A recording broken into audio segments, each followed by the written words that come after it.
Good afternoon or good morning, depending on where you are.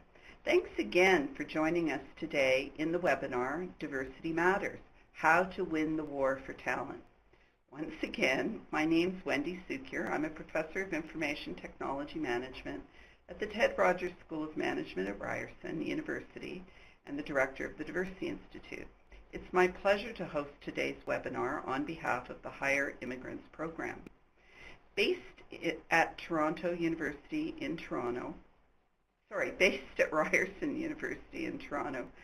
the Higher Immigrants Program provides a platform for employers and stakeholders in both the for-profit and non-profit sectors to find and share practical solutions to the challenges we'll be talking about today.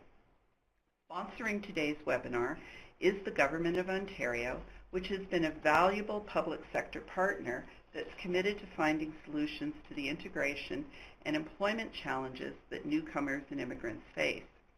Joining us today as well is Mark Patterson, the Executive Director of Magnet. Magnet is a new, innovative network powered by data-rich job matching technology that connects job seekers with employers based on skills, preferences, and talent needs. What makes Magnet so distinct and powerful is the anonymized job matching component, which Mark will tell us more about during his presentation. A quick word about who else is in this virtual room. We're a diverse group, and a good number of us are employers, civil servants, service providers, and professionals in immigration and employment fields. We've also got a mixed audience today. Some are Canadian and some are joining us from abroad. Welcome to our Canadian participants, some returning and some new, and of course to our international colleagues as well. Today's webinar will focus on the business case for diversity, and I'll share with you some practical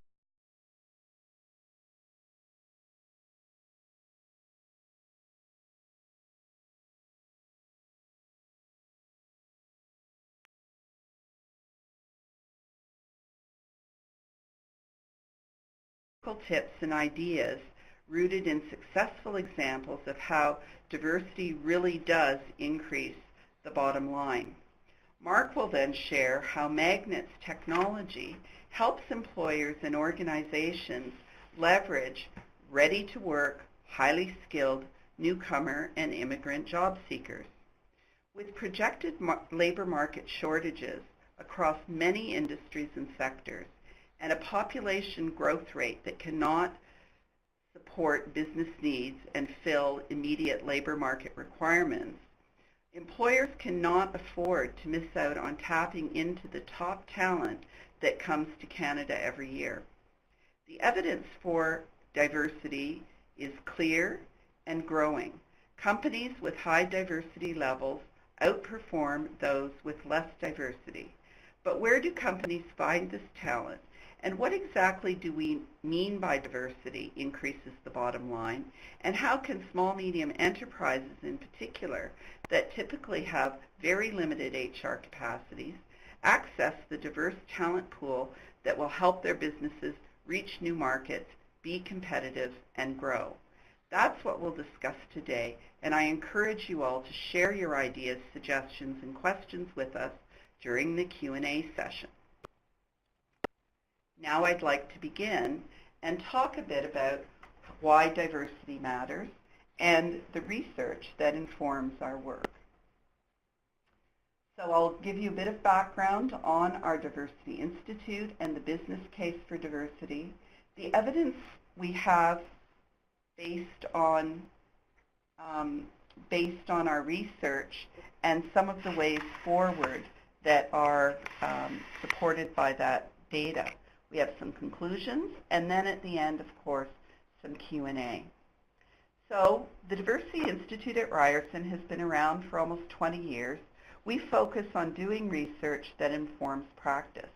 We collaborate with almost 100 public, private, nonprofit, and government sector organizations, and we focus on developing new interdisciplinary knowledge that informs policy and practice.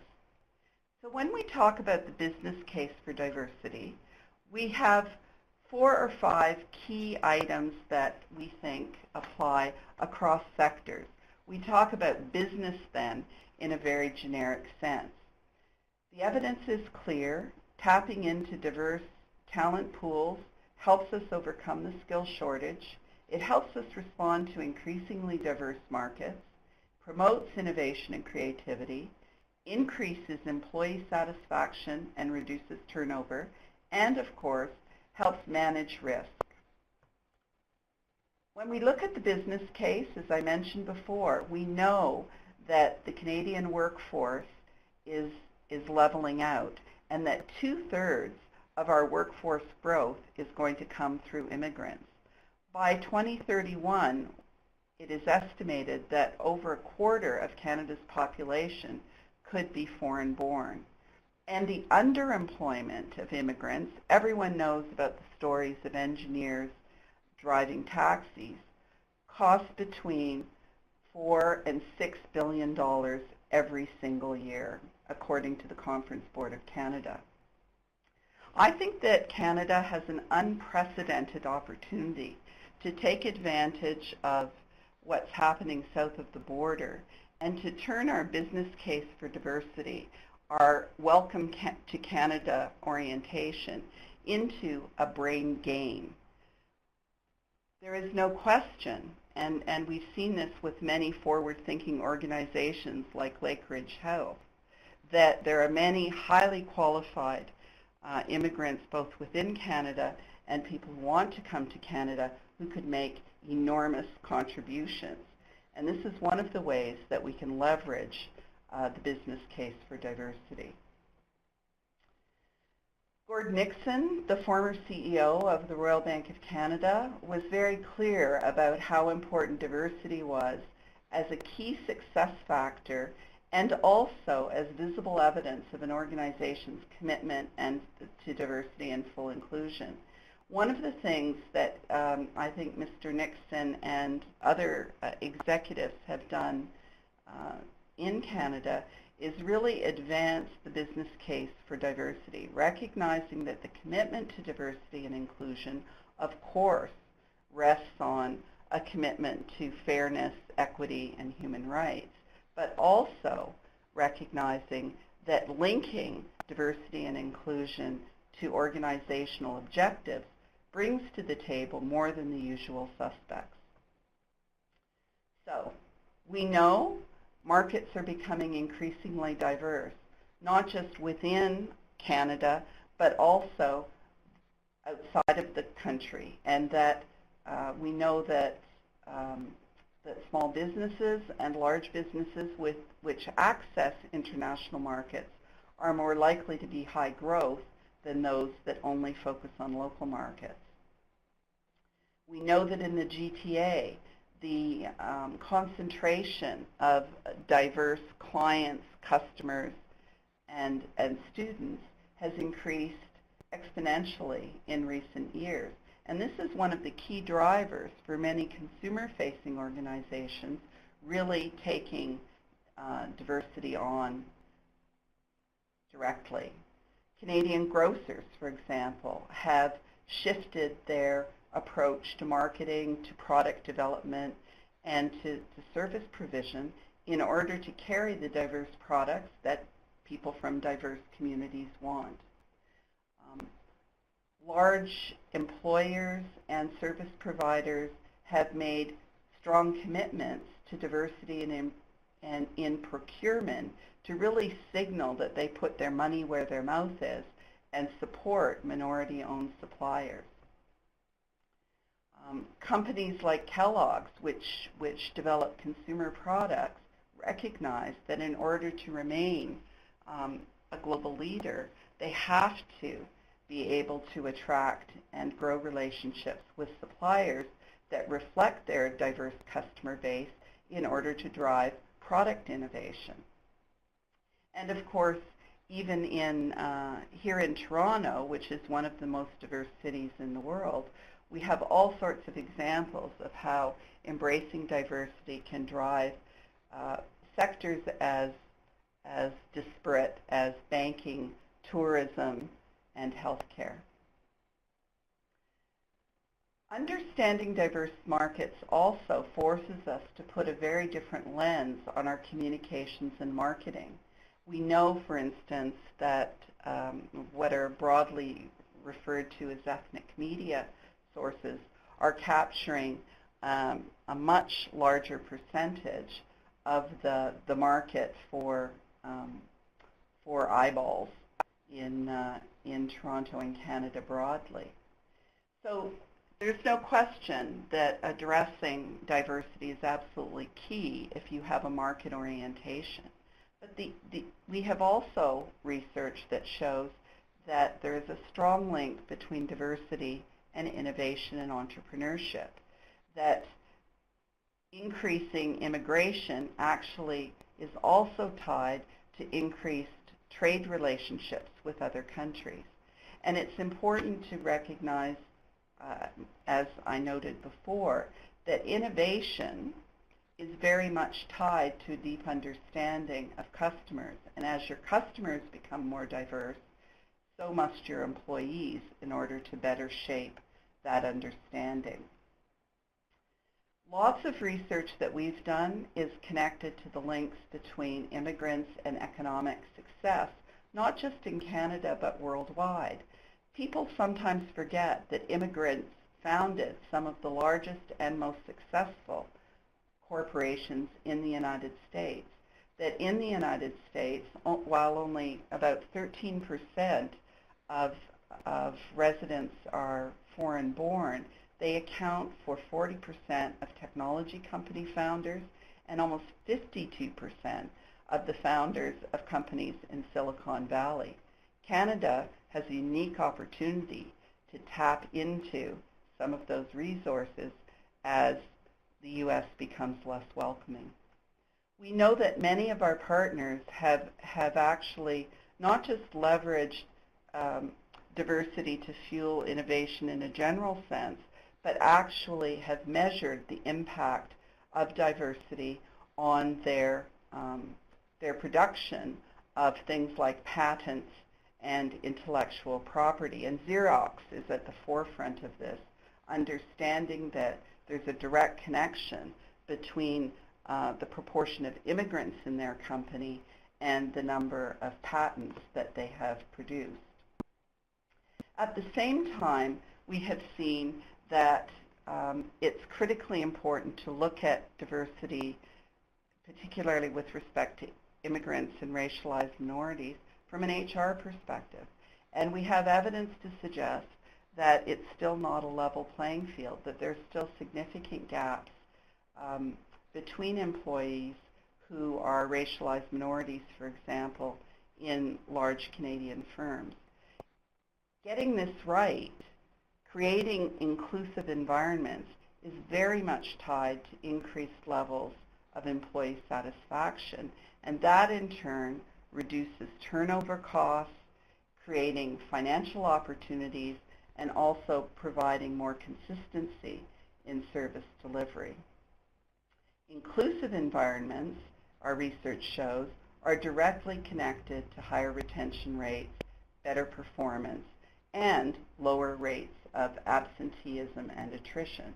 So there's no question that diversity has significant impact on creating a happy, high-performing workforce. And of course, there's also risk mitigation. Organizations which don't get this right are really paying a big price. And we've seen many, many examples of complaints, human rights cases, decisions about pay equity, and so on, significantly damaging organizations' reputation. It takes a long time to build a reputation, and only one incident to destroy it. So, in the few moments we have remaining, I wanted to talk a little bit about what our research shows about the barriers to immigrants in employment, remembering that the business case tells us that addressing these issues is not just the fair and equitable thing to do, but it's also essential for corporate success. Intentional and unintentional, conscious and subconscious attitudes, behaviors, and actions have a negative and differential impact on segments of society. This is what we mean by bias.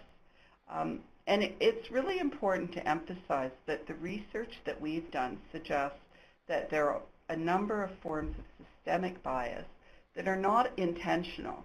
It may not be that recruiters, for example, mean to exclude certain members of the population, but the processes, the approaches, and the unconscious views that they hold nevertheless result in significant bias. We did a study in Peel, for example, of immigrants, and not only did we find that many of them reported experiencing discrimination, the experience of discrimination varies considerably by ethnic group. It perhaps will not come as a surprise to people who are participating in the webinar that those self-identifying as Black reported far more discrimination, for example, than those self-identifying as Chinese. We also know that the research which Oreopoulos did in 2011 is very significant in really showing that unconscious bias is pervasive. And he designed an experiment where identical resumes were sent out with Asian-sounding named applicants on the one hand and Anglo-sounding applicants on the other, even where they had comparable Canadian education and experience. Asian-sounding applicants with Asian-sounding names were 30% less likely to get interviews. And that study was repeated to show that this problem is even more intense among small, medium enterprises, where almost double that percentage were not likely to receive interviews. Why is this important?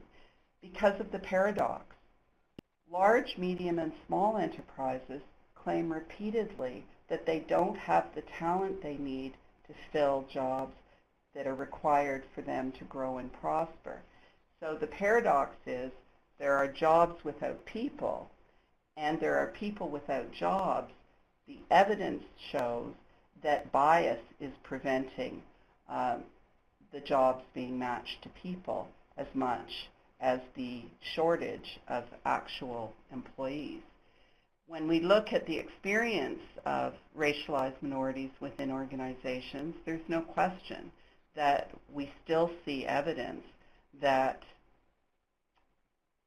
visible minorities are less likely to have the same opportunities as their white Caucasian peers, even when they have comparable levels of education. They're more likely to feel that informal networks, who you know, are more important than performance.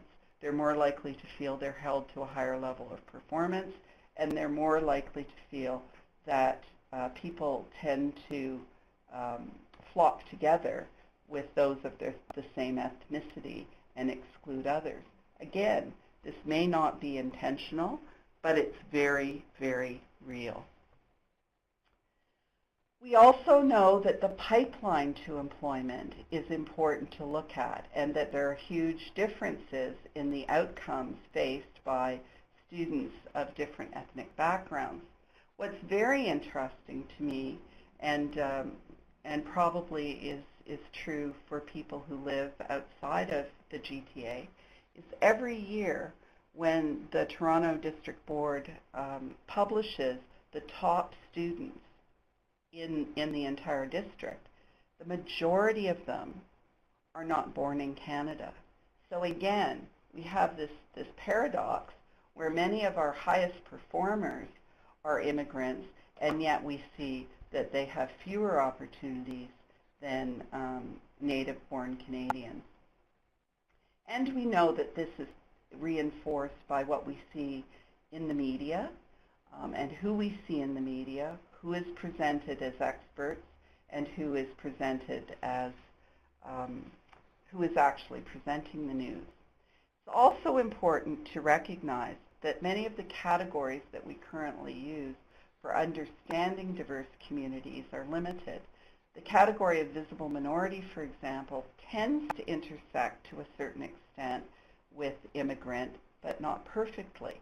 As I said earlier, within the immigrant category, we see very different experiences for those who self-identify as Black versus those who self-identify as Chinese. We know that those who visibly display their Muslim religion are more likely to experience discrimination. So we have to recognize that immigrant is a very diverse group of people, and that that the multiple dimensions of identity can have a huge effect on their experiences. Based on all of the research that we've done, we think that the way forward requires an integrated strategy which addresses the systemic barriers that immigrants face, that develops policies and approaches that will address some of those systemic barriers. At the same time, we know that organizations and institutions can change their practices. We've seen very clear evidence that even within sectors, for example, the private sector, you can have organizations with high levels of racialized minorities and immigrants in senior roles and some that have none. That signals very clearly that the issues are not related to the pool of qualified applicants, but rather the processes that are in place. That's also very true based on the evidence we have of unconscious bias, which I mentioned earlier. And finally, there are many things that we can do to help equip individual immigrants to overcome barriers and succeed. And I want at this time to shift now to Mark Patterson to let him tell us more about some of the work that Magnet is doing to address the skills gap using its innovative job matching technology. Over to you, Mark. Thank you very much, Wendy. So again, Magnet is a project that was founded out of Ryerson University, and we really were looking at some of the issues that Wendy has been talking about, and how could we develop a system or platform that might help address some of that, and also make it easier for newcomers to connect to the jobs that they're qualified for, and help employers also source talent more quickly. So what we actually developed was a network where we can work with partners. So we have over 250 different organizations partner with us, where we can actually build our technology into the organizations that support newcomers, for example. So this would be an example. If you go to our hireimmigrants.ca website, you'll find a link where employers can come through that link and post their jobs. And inside, in the job seeker view, we have ways to help inform and provide videos and content in a really targeted way that can help people in their job search. So when a newcomer is coming to Canada, for example, we might have videos that are distributed to them that are customized and relevant to them based on their work experience, their credentials, and so on, but can help them in bridging to the Canadian labor market, the Canadian context, and also understanding what some of the different ways of, for example, searching and connecting to jobs in Canada might be. So this is a view of a job seeker and their profile. On the employer side, we also are working to make sure that we're able to transfer and provide best practices to recruiters across the network. So if a recruiter is using our platform to connect to newcomer talent, you can see in this recruiter view that we promoted another webinar that Hire Immigrants had on. So keeping individuals that are actually recruiting talent, informed about best practices, and allowing them to learn how to connect to diverse talent pools is a focus of the technology that we built into the system. We're actually making it completely free for employers, so it's always been free to recruit anybody in an educational program in Canada, but now we actually are making it free for employers to recruit across the entire system with no connection fee.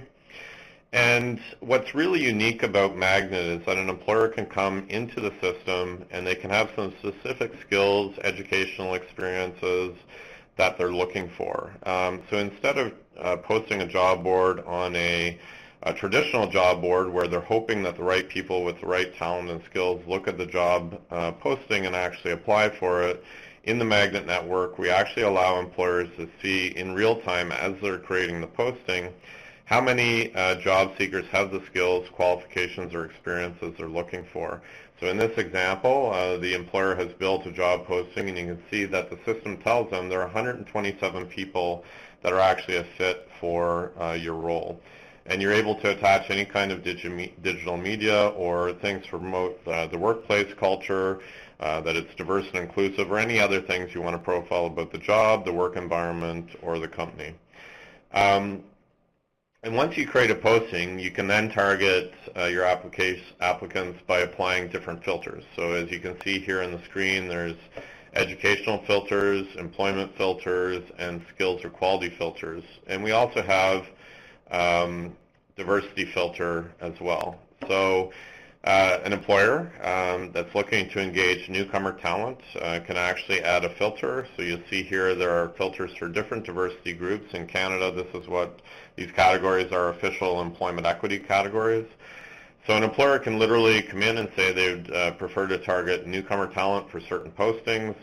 They're able to indicate that, and they can say should have, must have any, or must have all.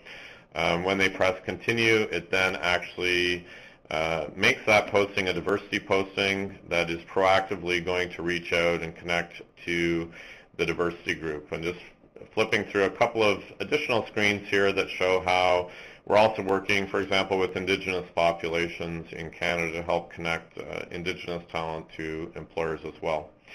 So again, when you've added all of the filters, you put in the skills and education and employment, it will tell you how many people it's going to connect with, and will allow you to do a targeted push communication to those individuals that fit the skills. If an employer is using our full system, then what happens is, as was mentioned in the intro, employers are presented with an anonymous queue of people that have actually applied for the position. The employer can review an anonymized resume and see the skills and qualifications that the individual has that has applied for the position, and then choose to connect to that individual. And we've been seeing that this is reducing definitely early stage bias. I think Wendy and I are interested in doing further research on the overall impact that this has through to the actual hiring. But we do know that it is reducing early stage bias in the process. So again, here is a view where an employer is seeing an anonymized profile, and then they're able to click connect to actually connect to the candidate and see the full profile and information. So in that way, we're trying to give an opportunity for employers to connect to the different diversity groups. We're actually even working pre-arrival. So again, in Canada, we have newcomers coming to this country under programs that are called, for example, Express Entry. So they're pre-approved to come here if they can connect to employment. And with this, we're actually working with pools of pre-approved, pre-arrival candidates internationally that employers can also connect to by using these different filters. So finding the skills that they need to drive their business success, and a better way and a quicker way to connect to diverse talent to do that is what our goal is. So again, I wanted to keep the presentation short. There's lots more we could have talked about. We are very interested in getting the right information and data to the right individuals at the right time. We're working on some exciting projects that we hope will soon be able to allow newcomers interested in coming to Canada to understand where their skills will be valued. So, for example, engineers looking to come to Canada with specific skills may be looking to settle in Toronto, but with the right data, they might make a different decision about a location where they may initially move to. So really getting the right information, connecting them to the right supports, and interconnecting the integration and employment service organizations to newcomers as quickly and efficiently as we can is the goal of the Magnet project. And again, we're informed by the research that's been done by the Diversity Institute and other researchers at other institutions, which has led to the development of the technology. So thanks very much for your time, and looking forward to any questions that you may have for either myself or for Wendy.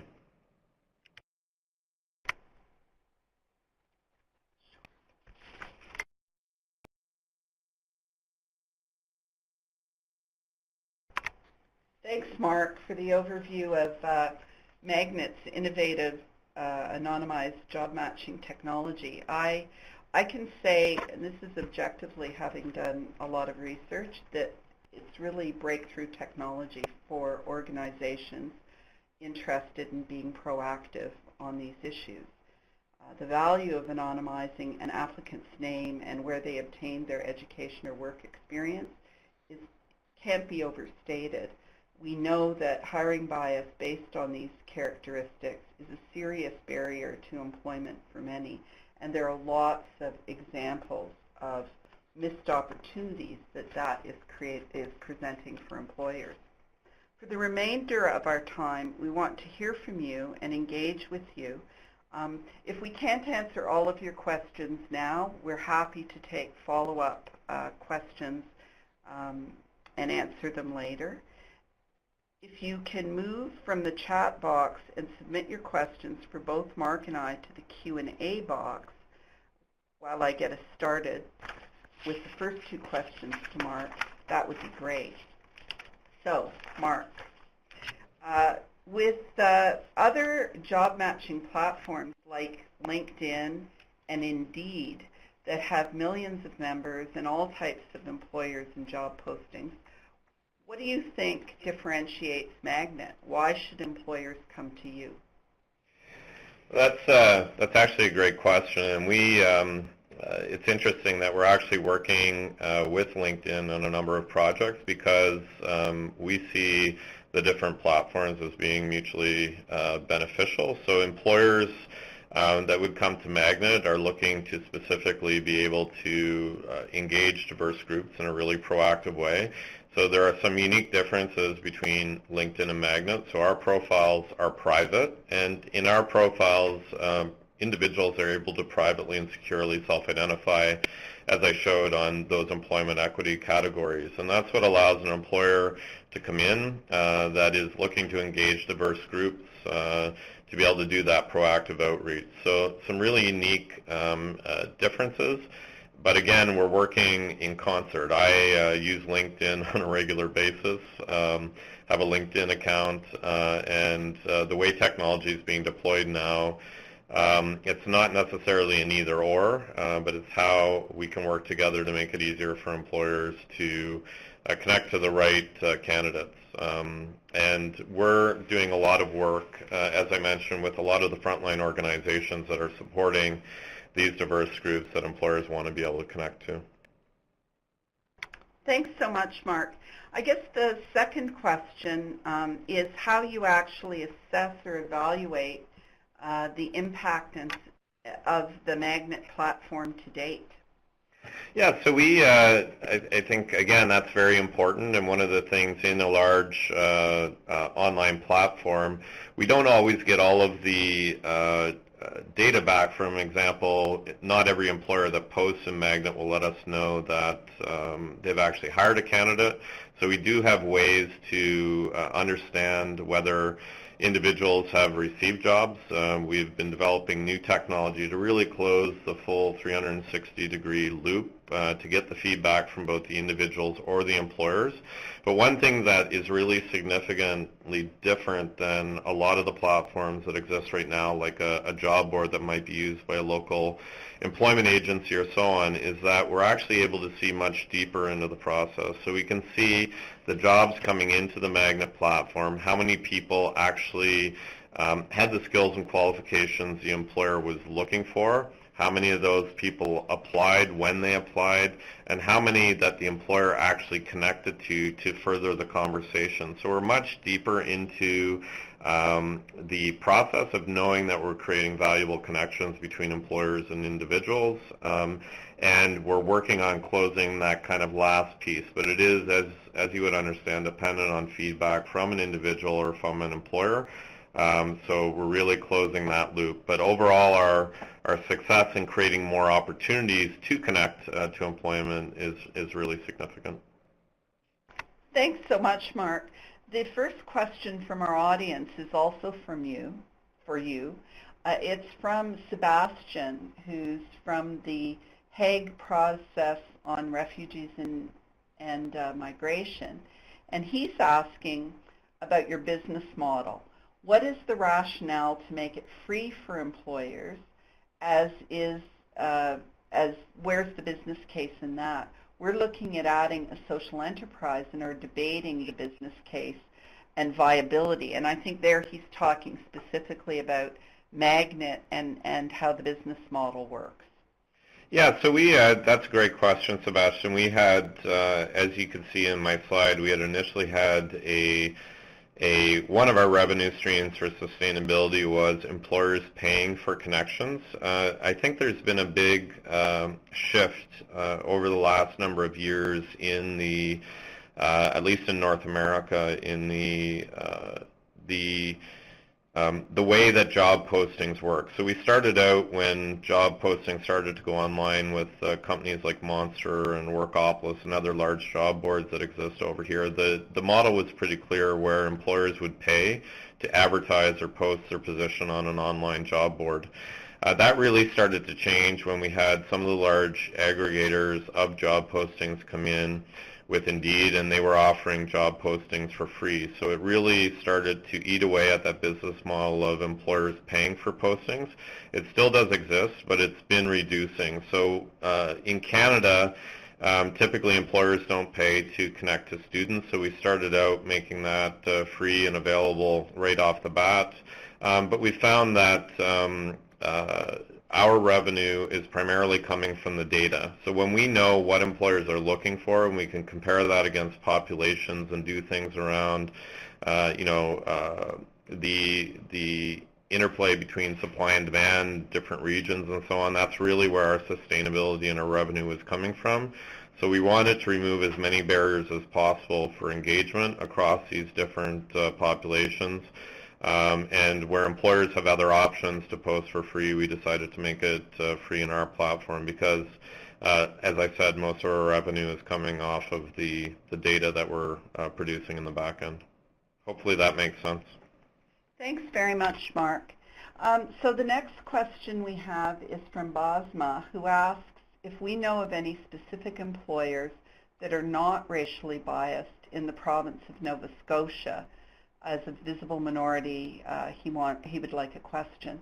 What I would say to you, Basma, is that I don't actually know of any employers that have successfully eradicated racial bias.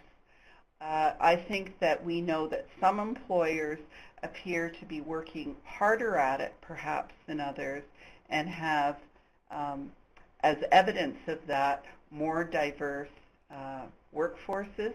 But really, I think we are still not in a post-racial world. I think that racial bias is a reality across the country. What I would say is that I was at a meeting recently where there were representatives from the government of Nova Scotia, and I know they're working hard on an innovation strategy to address workforce issues in that province. And I think it's very hopeful because change often occurs on the periphery, and in smaller communities, you can actually move more quickly. So I would be happy offline if you want to email me to connect you with some people there and see if they can help address the issue. I hope that answers your question. The next question, and this one is for Mark. It's Francis from London, Middlesex Immigrant Employment Council. And what Francis, might be female, might be male, sorry, is asking is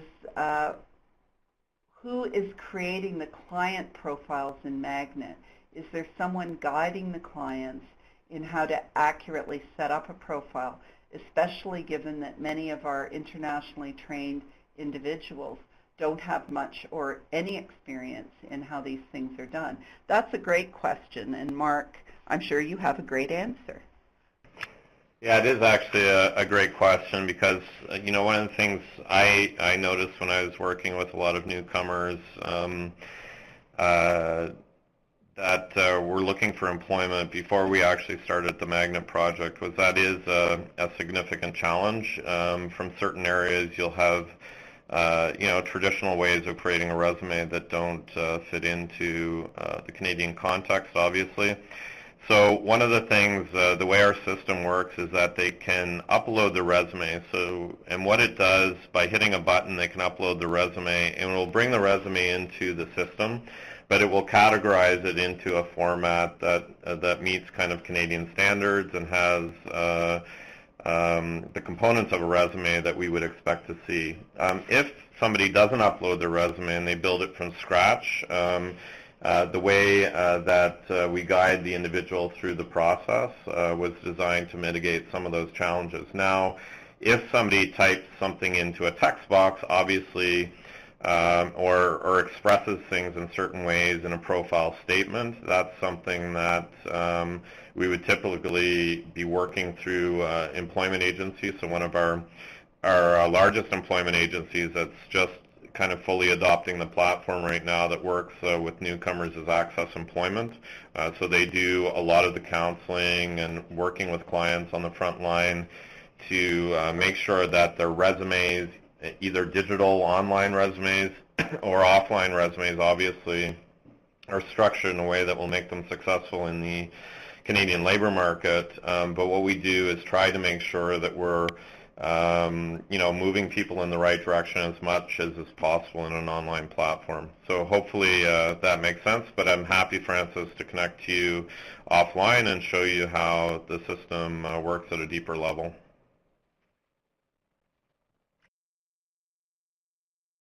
Great. Thank you very much, Mark. I'm wondering if there are no other questions from the audience at this time. Mark, if there's anything that you didn't get a chance to say because you were so brief that you would like to say, or if there are any questions that you would like me to answer that I didn't cover.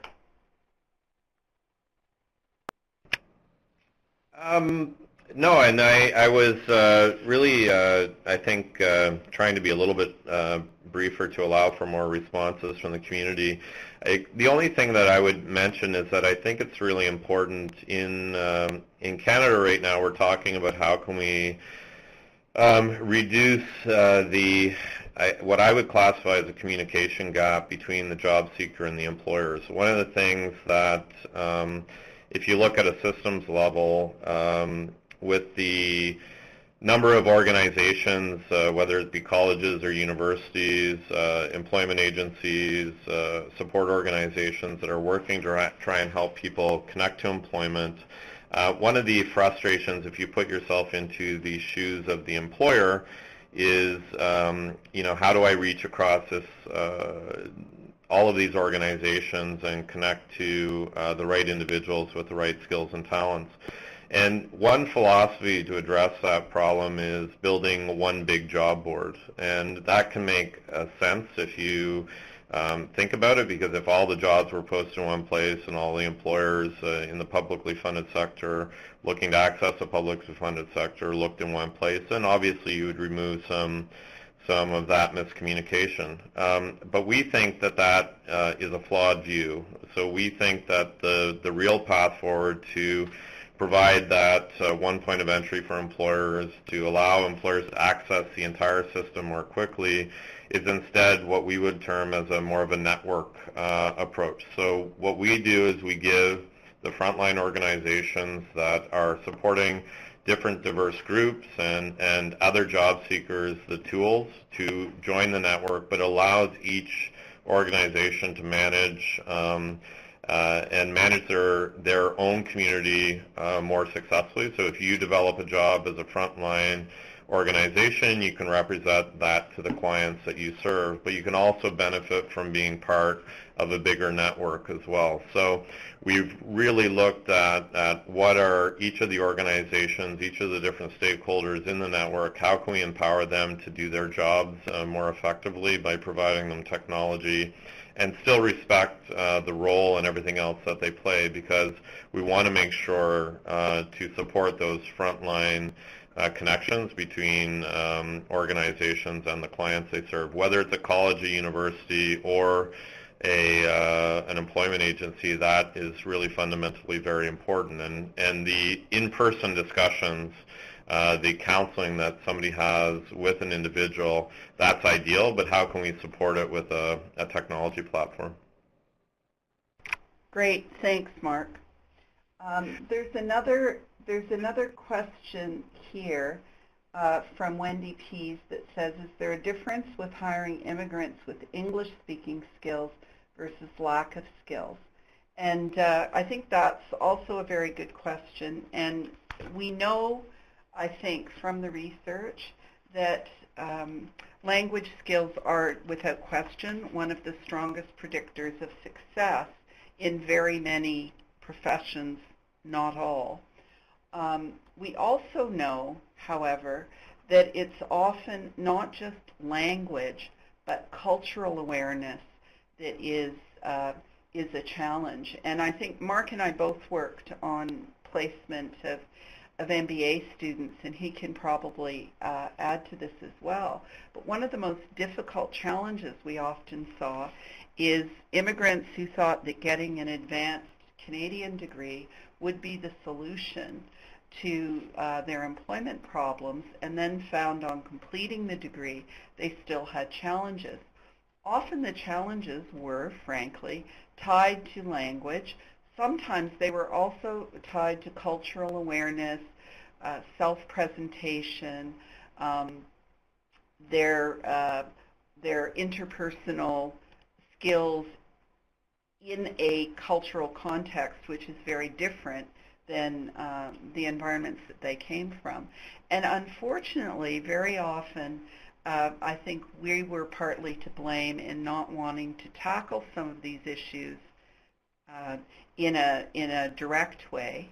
And what I observed is sometimes what happened is they would simply say, oh, the MBA didn't do it for me, now I'll do another master's degree in something else, when in fact what they really needed was intensive language training, intensive soft skills training, intensive job search training, and so on. And we actually, Mark helped and others were involved as well, in developing a work-integrated learning program called ADAPT, the Advanced Digital and Professional Training Program, which was trying to find more effective and efficient ways to help people transition into the workplace. And I do think the evidence is pretty clear that in addition to addressing all of the things that Magnet will help do and working with employers to try to erode those systemic barriers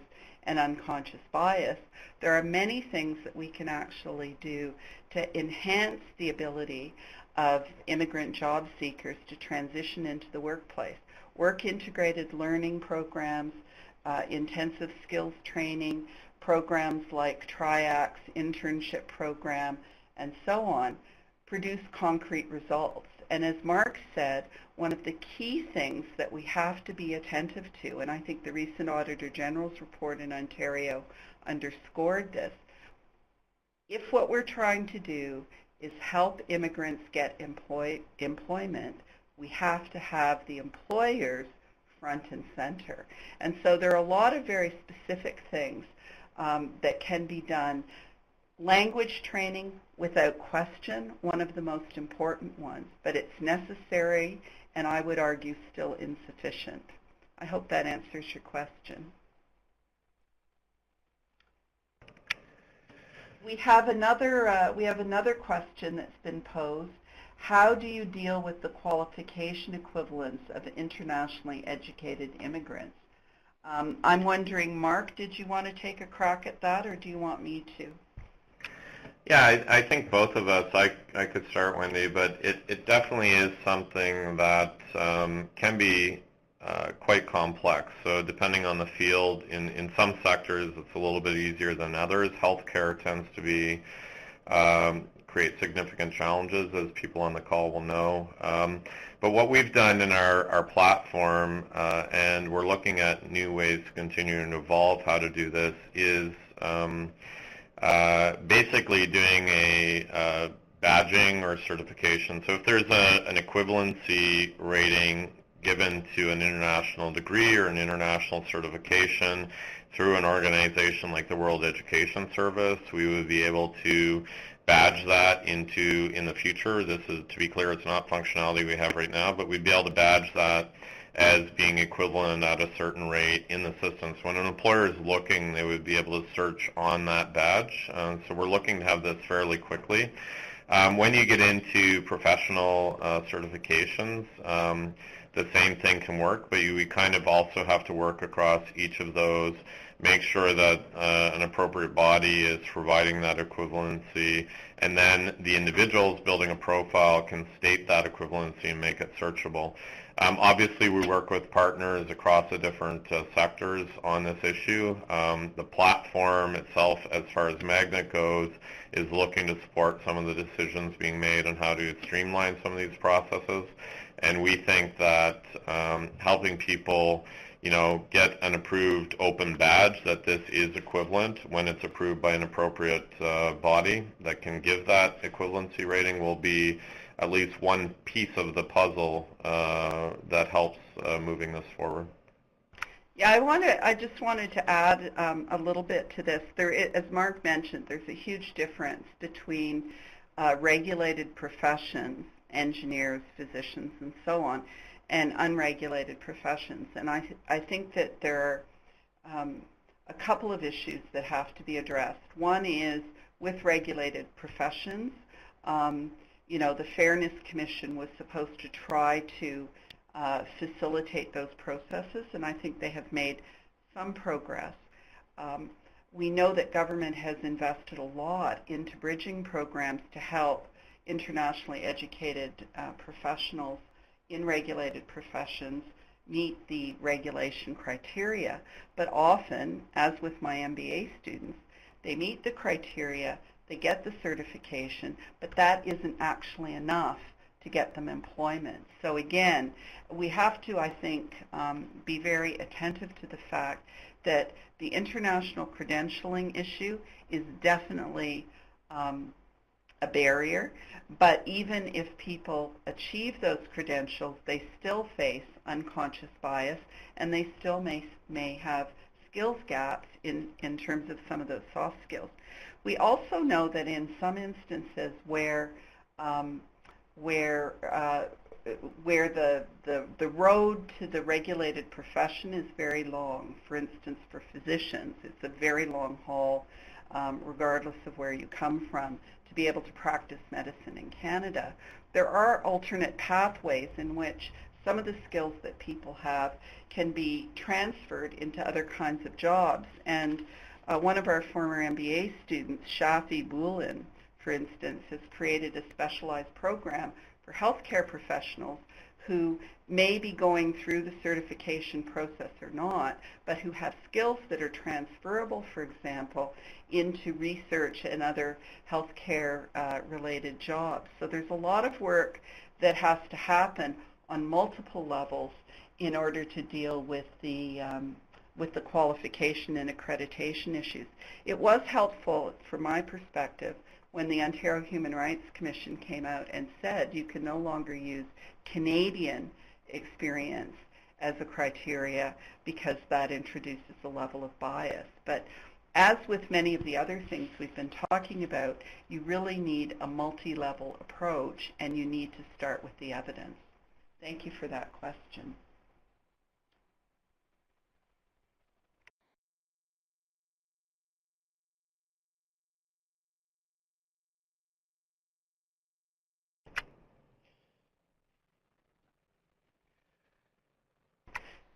So seeing no more questions from the audience, I thought maybe what we can do in the very few minutes we have remaining, exactly 4, perhaps Mark and I can both make some concluding remarks.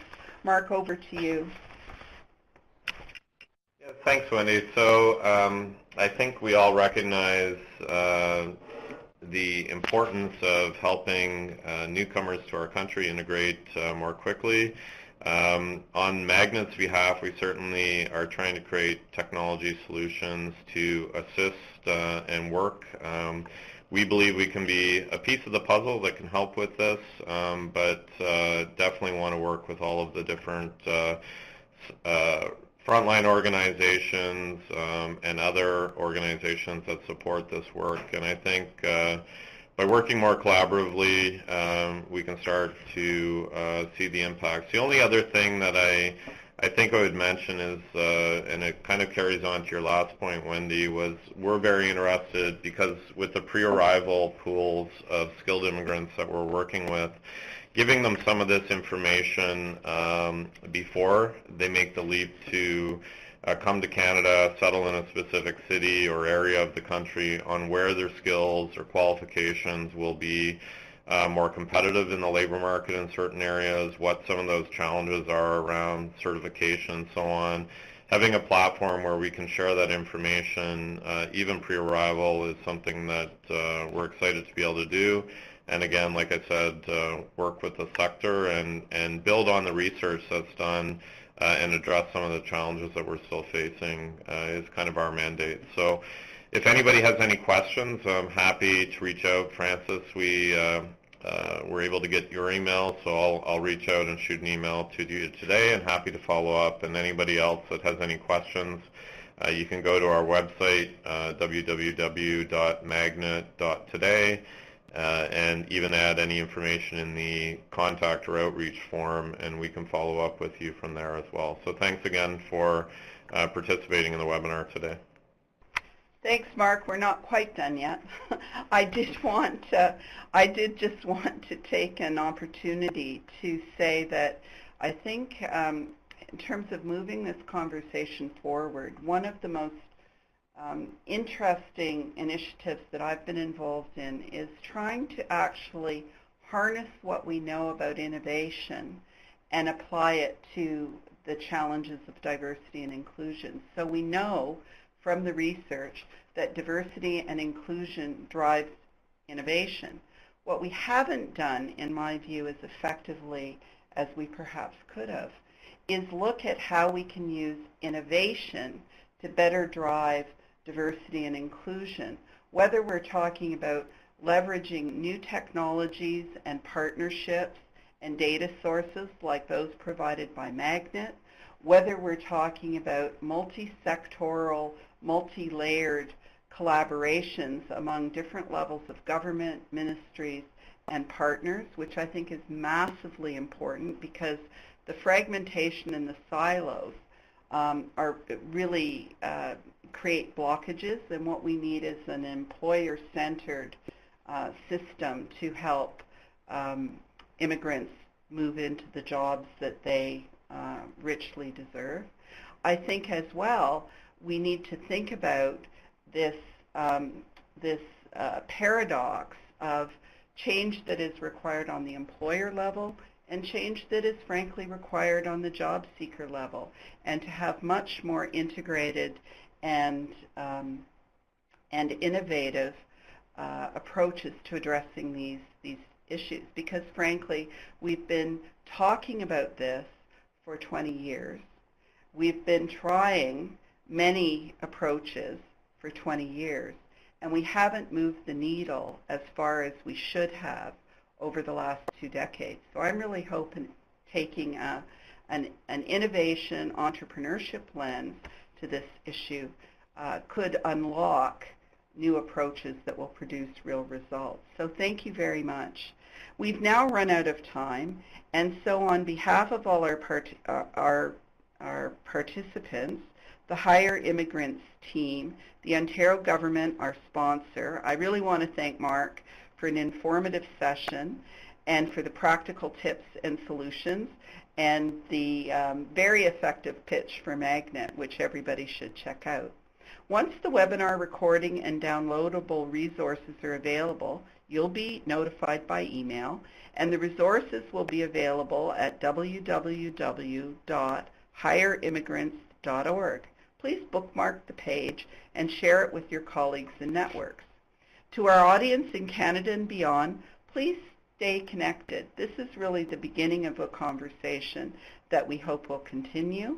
And before I let you go, the Hire Immigrants team values your feedback and thoughts on today's session, so please complete the short online evaluation by clicking the link on your screen or in your email.